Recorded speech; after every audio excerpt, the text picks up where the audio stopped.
और मध्य प्रदेश में जिस तरीके से कोरोना के आंकड़े बढ़ रहे हैं उससे आपको अपडेट करवा दें। जी हां, तो भोपाल में 24 घंटे में कोरोना के 7 नए मामले आए हैं। तो 9 साल का बच्चा भी कोरोना संक्रमित हुआ है, जिसके बाद भोपाल में एक्टिव मरीजों की संख्या हो गई है 77। तो वहीं इंदौर की बात की जाए तो इंदौर में भी 6 नए मामलों की पुष्टि की गई है और इंदौर में एक्टिव मरीजों की संख्या 50 हो गई है। तो मध्य प्रदेश में भी कोरोना का संक्रमण लगातार बढ़ता हुआ चिंता वाली बात की एक्टिव मरीजों की संख्या अब बढ़ती जा रही है। इसी खबर पर ज्यादा जानकारी के साथ नीलम हमारे साथ जुड़ गई है। नीलम, कोरोना का संक्रमण अब धीरे धीरे बढ़ रहा है, चिंता वाली बात है कि बच्चे भी संक्रमित में आ रहे हैं। इसके साथ साथ ये भी एक बड़ी चुनौती है कि अब एक्टिव मरीजों की संख्या जो है बढ़ती ही जा रही है हर दिन। जी बिल्कुल, देखिए मध्य प्रदेश में एक्टिव मरीजों की कुल संख्या 153 पर पहुंच गई है, जबकि पिछले महीने एक्टिव मरीजों की संख्या 70 के दरमियान तक आ गई थी।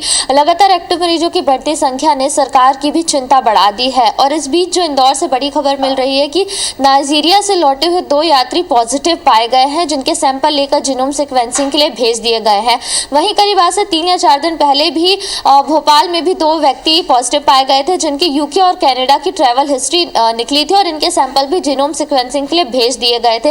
लगातार ये देखने को मिल रहा है कि इंदौर और भोपाल ये दोनों शहर पहले भी कोरोना के हॉटस्पॉट रह चुके हैं, पहली लहर और दूसरी लहर के दौरान, और इस समय भी दोनों ही शहरों से जो है मामले सामने आ रहे हैं। अगर हम औसतन मामलों की बात करें तो राजधानी भोपाल में रोजाना 5 से लेकर 7 मामले सामने आ रहे हैं, तो वहीं इंदौर में भी कमोबेश यही स्थिति है। इंदौर की हम बात करें तो इंदौर में फिलहाल एक्टिव केसों की संख्या 50 है, तो वहीं राजधानी भोपाल में एक्टिव केसों की संख्या 77 हो गई है। राजधानी भोपाल में अगर हम देख रहे हैं तो बच्चों में भी संक्रमण बढ़ रहा है। कुछ दिनों पहले ही बच्चों में संक्रमण की बात सामने आई थी। पिछले 24 घंटों में भी 9 साल का एक बच्चा पॉजिटिव पाया गया है।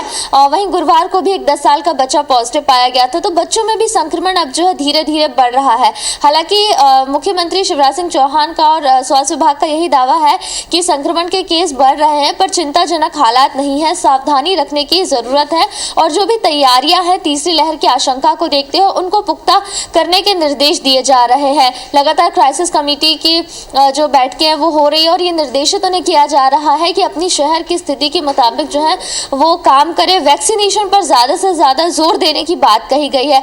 पर लगातार हम देख रहे हैं कि मध्य प्रदेश में जो है मामले बढ़ते जा रहे हैं और प्रतिदिन औसतन 15 से लेकर 20 के बीच में मामले मिल रहे हैं। जी बिल्कुल, तो 15 से 20 अब औसतन मरीज मिल रहे हैं और ये एक चिंता वाली बात है। और ऐसे में जरूरी है कि तीसरी लहर की जो तैयारियां हैं वो तो अपनी स्तर पर की ही जा रही है, लेकिन यहाँ पर जरूरी है कि लोग भी जागरूक रहे, मास्क जरूर लगाए, साथ ही साथ वैक्सीन जरूर लगवाए। बहुत बहुत शुक्रिया नीलम आपका जानकारी के लिए।